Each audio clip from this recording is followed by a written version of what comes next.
সোচ্চার হন, ঐক্যবদ্ধতার মোকাবেলা করুন। যদি ইসরায়েলকে আক্রমণকে প্রতিহত করা না চায়, তাহলে আপনারা আরব বিশ্বের কেউ থাকতে পারবেন না। আপনাদের দায়িত্ব হচ্ছে 200 কোটি মুসলমানদের পক্ষে দাঁড়িয়ে, ইরানের পক্ষে দাঁড়িয়ে আজকে ইসরায়েলকে প্রতিহত করা, তাই ধ্বংস করে দেওয়া। তার পাশাপাশি বলতে চাই, ট্রাম্প সাহেব বলেছেন 2 সপ্তাহের মধ্যে তার সিদ্ধান্ত নেবেন। স্পষ্ট করে বলতে চাই, ইরান আক্রমণ শুধু ইরান আক্রমণ নয়, মুসলিম বিশ্বের আক্রমণ মুসলিমরা সহ্য করবে না। আপনি ক্ষমতার হতে পারেন, শক্তি থাকতে পারে, তো আল্লাহর শক্তির কাছে, উমর শক্তির কাছে আপনার শক্তি কিছুই না।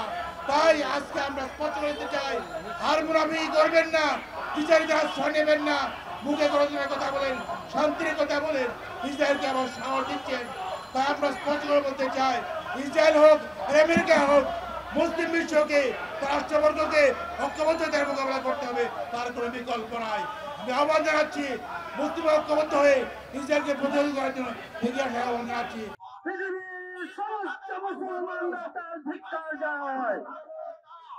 আমরা স্পষ্ট বলতে চাই, ইসরায়েলের কখনো এত সাহস হয়নি এবং আমরা তাদের লম্পজম্প ইতিমধ্যে পৃথিবীবাসীর কাছে স্পষ্ট হয়েছে। তাদের তেমন কোন পাওয়ার নেই, তাদেরকে পিছনে থেকে যারা পৃষ্ঠপোষকতা করছে সেটা হচ্ছে মার্কিন যুক্তরাষ্ট্র। শুধু আমেরিকাকে আমরা সাবধান করতে চাই, তোমরা ইসরায়েলের পিছন থেকে সরে যাও। চ্যালেঞ্জ করে বলছি, ইরান মুসলিম এবং তাদের যে সংগঠন আছে ঐক্যবদ্ধ হামলার মধ্য দিয়ে ওই ইসরায়েলকে 1 সপ্তাহের মধ্যে নিজেরা মুছে ফেলবে। আমরা মুসলিম বিশ্বকে আহ্বান জানাবে, আর হানাহানি নয়, বিভেদ নয়, ঐক্যবদ্ধভাবে ইসরায়েলের বিরুদ্ধে প্রতিবাদ প্রতিরোধ আন্দোলন করে করে পৃথিবীর নাম মিশে থেকে ইসরায়েলকে মুছে দিতে হবে। আমরা জাতিসংঘকে বলবো, আজকে যে সভা আহ্বান করা হয়েছে, ইসরায়েলের বিরুদ্ধে কার্যকর পদক্ষেপ গ্রহণের সিদ্ধান্ত গ্রহণ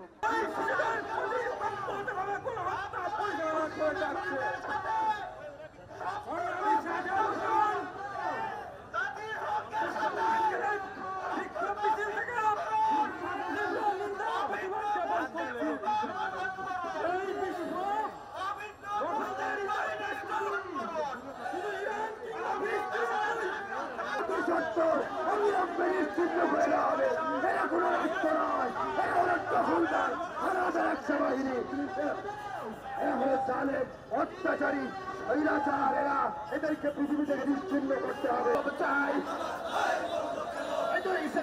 মুসলমান ইহুদিরা সাবধান।